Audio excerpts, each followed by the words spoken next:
Yeah, well, Edie, first of all, if you come to K Street and to Roostaller, that open letter is pretty hard to miss. It's right there, smack in the middle of the window there. And the manager tells me that the main point of the letter is to ask the downtown Sacramento community if it's okay with the current state of things. The question tonight is if anything will change. Downtown is dirty, dangerous, and dead. Brandon Ruiz reads the words on this open letter posted on the window of Roostaller, a tap room on K Street in downtown Sacramento. In the letter, the manager writes about what he calls the pressure from the homeless population in the area, saying that, quote, the pressure that this has placed on our beloved downtown is unimaginable.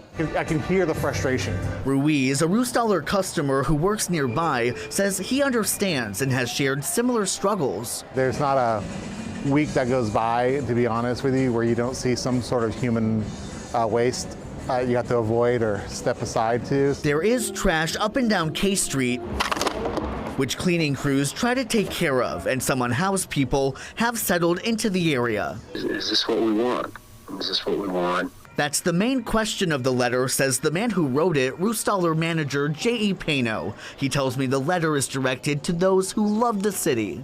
Really, the intent was just to inform them about what is happening in downtown Sacramento. It's not to be judgmental, not to make, not to say what's right or wrong. In the letter, Pano writes about an encounter where someone struck and continued to harass an employee. While Sacramento police tell me they don't have a report about that, Ruiz says those kind of incidents do happen. So this sign right here is a clear example of what a lot of small businesses are going through.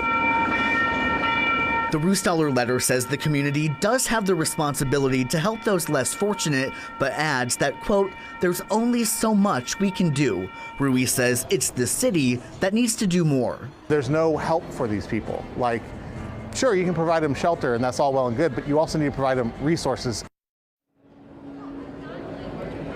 I reached out to multiple city officials to try to speak to the mayor or the nighttime economy manager to learn what's being done to improve the situation here on K Street, but I was not able to reach anyone tonight. Reporting live from downtown Sacramento, Orca Manna, KCRA 3 News. Orca, thank you.